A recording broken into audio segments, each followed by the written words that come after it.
ನವರಾತ್ರಿಯಲ್ಲಿ 9 ದಿನಗಳಲ್ಲಿ ದೇವಿ ದುರ್ಗೆಯನ್ನು ಬೇರೆ ಬೇರೆ ರೂಪಗಳಲ್ಲಿ ಪೂಜಿಸಲಾಗುತ್ತದೆ. ಪ್ರತಿದಿನಕ್ಕೂ ತನ್ನದೇ ಆದ ಮಹತ್ವ ಮತ್ತು ಕತೆ ಕೂಡ ಇರುತ್ತೆ. ಪುರಾಣಗಳ ಕಥೆಯ ಪ್ರಕಾರ ಮಹಿಷಾಸುರನ ಎಂಬ ರಾಕ್ಷಸನು ದೇವತೆಗಳಿಗೂ ಮಾನವರಿಗೂ ತೊಂದರೆ ಕೊಡ್ತಾ ಇರ್ತಾನೆ. ಬ್ರಹ್ಮನಿಂದ ಅವನು ವರವನ್ನು ಕೂಡ ಪಡ್ಕೊಂಡಿರ್ತಾನೆ.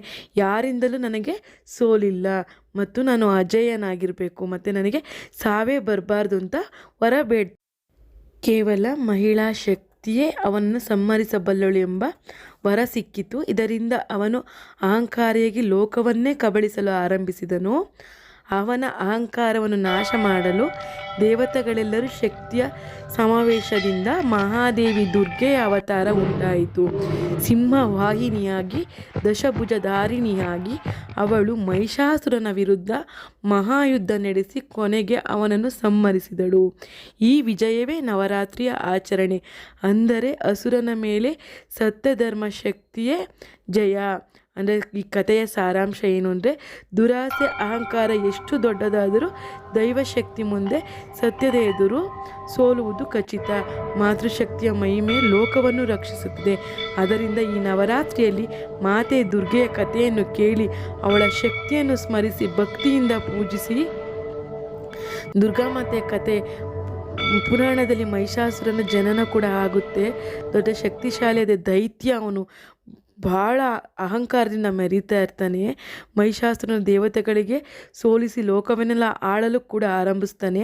ದೇವತೆಗಳು ಸಂಕಷ್ಟದಲ್ಲಿ ಬ್ರಹ್ಮ ವಿಷ್ಣು ಮಹೇಶ್ವರರು ಬಳಿ ಸಹಾಯಕ್ಕೆ ಹೋಗ್ತಾರೆ. ಅಲ್ಲಿಗೆ ದೇವತೆಗಳು ಶಕ್ತಿಯೆಲ್ಲ ಸೇರಿ ಅದ್ಭುತ ರೂಪದಲ್ಲಿ ಮಹಾದೇವಿ ದುರ್ಗೆಯ ಅವತಾರ ಉಂಟಾಗುತ್ತೆ. ಸಿಂಹವಾಹಿನಿಯಾಗಿ ದುರ್ಗಾದೇವಿ ಮಹಿಷಾಸುರನ ವಿರುದ್ಧ ಯುದ್ಧ ಭೂಮಿಗೆ ಹೊರಡುತ್ತಾರೆ. ದುರ್ಗಾ ಮತ್ತು ಮಹಿಷಾಸುರನ ನಡುವೆ ಭಯಾನಕ ಯುದ್ಧ ನಡೆಯಿತು.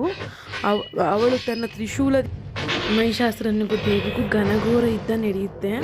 ಮಹಿಷಾಸುರನ ಸಂಹಾರ ಮಾಡ್ತಾಳೆ ದೇವಿ. ದೇವತೆಗಳೆಲ್ಲ ಹರ್ಷದಿಂದ ದುರ್ಗಾಮಾತೆಗೆ ಸ್ತುತಿ ಗೀತೆಗಳನ್ನು ಹಾಡಿದರು.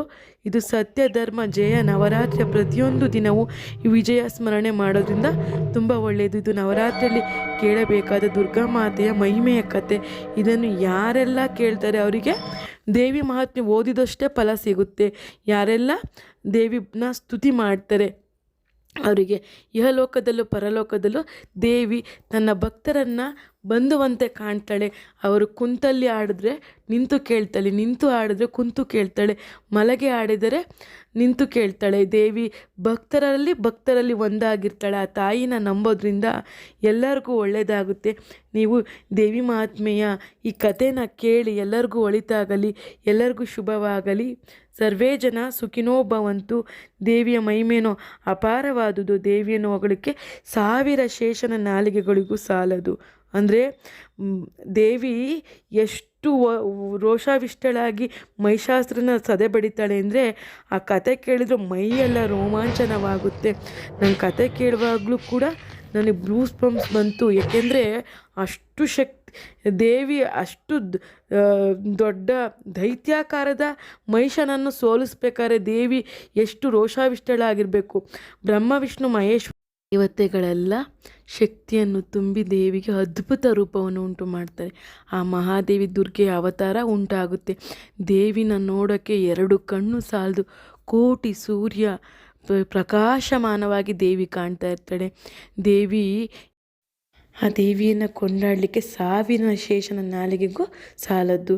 ದೇವಿ ಕಥೆಯನ್ನು ಕೇಳೋದ್ರಿಂದ ಕೋಟಿ ಯಜ್ಞ ಮಾಡಿದ್ದಕ್ಕಿಂತಲೂ ಪುಣ್ಯ ಫಲ ಪ್ರಾಪ್ತಿಯಾಗುತ್ತೆ ಸ್ನೇಹಿತರೆ. ದೇವಿ ಕಥೆಯನ್ನು ಎಲ್ಲರೂ ಕೇಳಿದಿರ ಅಂತ ಭಾವಿಸಿ ಎಲ್ಲರಿಗೂ ಒಳಿತಾಗಲಿ, ಎಲ್ಲರಿಗೂ ಶುಭವಾಗಲಿ.